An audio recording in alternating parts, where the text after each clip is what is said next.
Zach Osterman from the Indy Star joins us now. Zachary, how are you, brother? I'm good, Jim. How about you? Can't complain. Dustin Schutte here with us as well from Outsider.com. We talked a lot of basketball with Alec Lasley in the last segment. Last night, Indiana finished up their exhibition season against St. Francis, which that was a very, very outmatched team, obviously. But they sure gave it the old college try. The thing that stood out to me most was watching Brayton Bailey just give it everything he had guarding Race Thompson down in the post.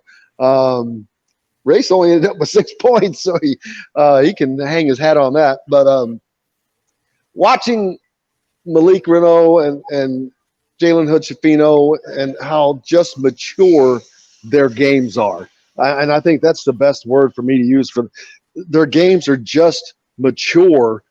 Jalen doesn't seem to force anything. He takes the three-pointers when they're available. He can get to the basket. His court vision is really stellar. And that just continues to improve. Malik is Malik. He's just got such touch around the basket and footwork for a freshman. So Indiana's in great shape there. We'll see going forward how that plays out.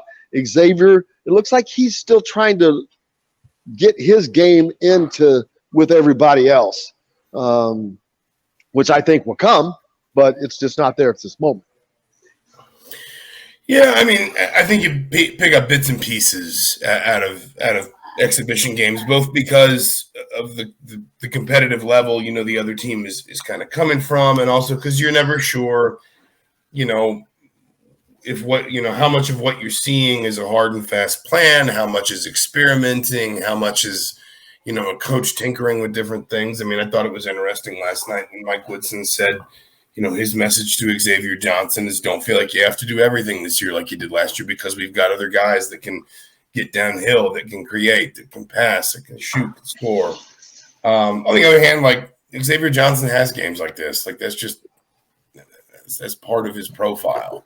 And you have to be comfortable with that because the flip side is you get the games where he has 18 and 10 assists, and he looks like, Pete Chris Paul for periods of the game. So, I think what you've seen more than anything else from Indiana is we thought they would be deeper. There's nothing we've seen. We thought that they would be deeper. We thought they would be more versatile. Nothing we've seen through these two exhibitions, at least, has dissuaded me from that idea. There's still ways guys got to grow. I will argue till I'm blue in the face, Indiana's still got to shoot more threes. They've taken 37 across 2 games. That's not enough. But at the same time, you can probably look at it and say, well, probably part of the reason we're shooting so few threes is because of how easy the shots are coming at the rim. And so that's another area where you just don't want to pass too much judgment too quickly in these games. I think you can be excited about some of the individual performances. I think you're right about the freshmen. I think it was good to see Trace Jackson Davis just go out there and get 19 and 9 last night, like nothing was wrong. Obviously, he had the hand injury. Mostly, it just sort of feels like Indiana is in a good place and is probably ready for the season to start. Yeah, I disagree, and Dustin, you can jump in after this.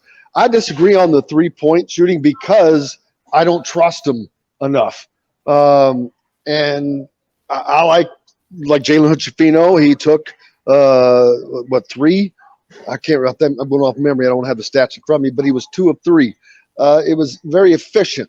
They seem to be more efficient right now, but I think that is partly because of the interior play, because of you have a Malik Reneau, you have Race Thompson, and you have Trace Jackson Davis, who that's as formidable of a front court threesome as there is in the country, I'm going to say.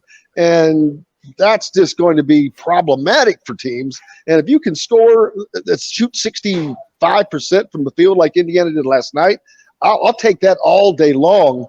Now I know that they were doing that against St. Francis, who was the Mighty Mites.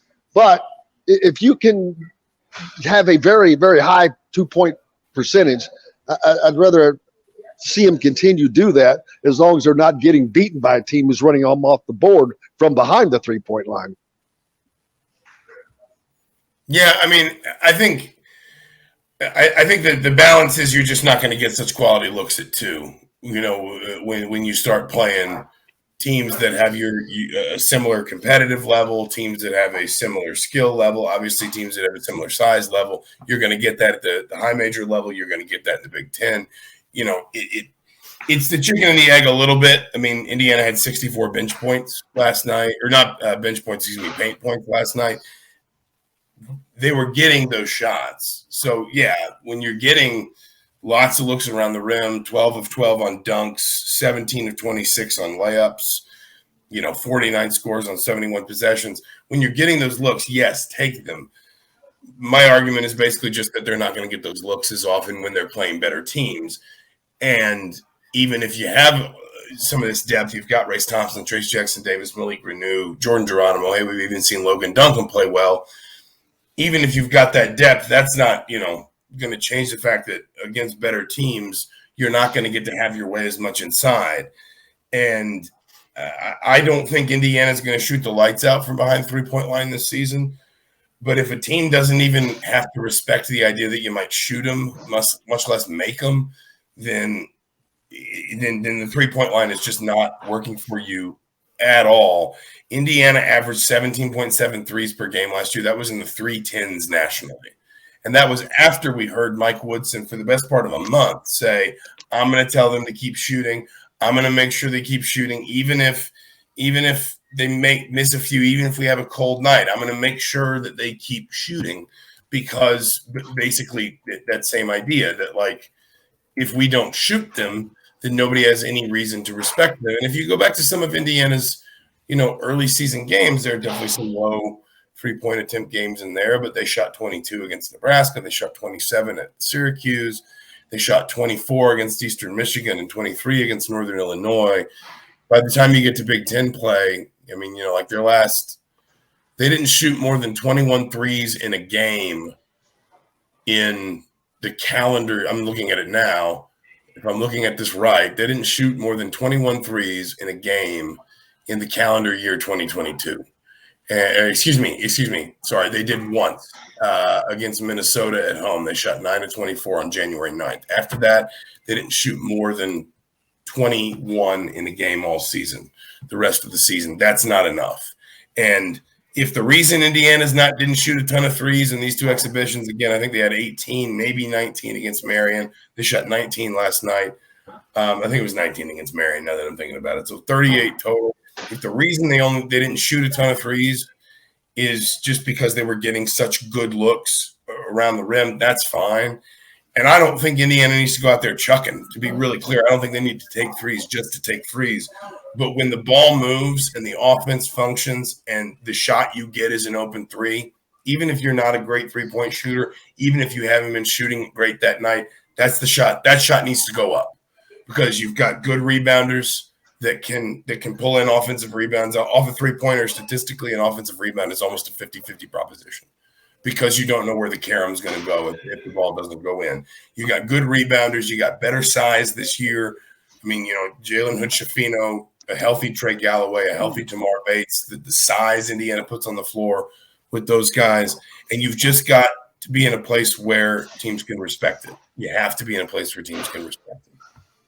And I mean, one of the things I wanted to bring up was, through these first 2 games and all off season, it seemed like to me there was a comfort level, there was a confidence level with this team. It's like you said, Mike Woodson wants to push these guys to keep shooting. I mean, he's not going to red light a lot of players if he thinks you're capable of hitting those shots. I mean, I just think this team has approached these games with a lot of confidence. I think we've seen it through the first 2 exhibition games. I know there's not a lot to go off of because of the level of competition, but to be as locked in as they have been defensefully, I mean, it just looks to me like this is a team that is on a mission. They're locked in, and they are, they're ready for the upcoming season. Miller Kopp is ready for the upcoming season. He's picking up some meat at BB's. No, I mean, I said through Hoosier Hysteria that I thought there was a quiet confidence about this team. And listen, everybody feels good. in September and October, and after a while you've only played each other, and so all you can see is either the best of everybody or the worst of everybody. But I give these guys some credit. We talked for 6 years about Indiana hadn't been to the NCAA tournament. Indiana's underperformed expectations. Indiana hasn't won these games. Indiana hasn't beaten Purdue. Blah blah blah blah blah. They've done some of those things. Now, Trace Jackson Davis. Everybody around that program is quick to say, you only won 21 games last year. We're still the same team that went 9-11 in the Big Ten. Like Trace Jackson Davis has said that to my face. We're still the same team that went 9-11 in the Big Ten. We're not taking anything for granted. But I do think that there is I think that a lot of these guys look around and say, I know what good basketball looks like, and we've got it. We're an NCAA tournament team that won a game in the tournament last year. We're better than we were a year ago. Here are the reasons why, and you're going to see it soon. And I just think that, there's almost kind of when they only did that 6-minute scrimmage at Hoosier Hysteria, and it was very much a go through the motions thing, because it was the last thing they were going to do basketball-wise at the end of a really long day. They had the pro day and I think some workouts, and then Hoosier Hysteria. There was a very sort of hey, you're only going to get 6 minutes today, but don't worry. You'll see it when, we're good. You'll see it when you need to see it.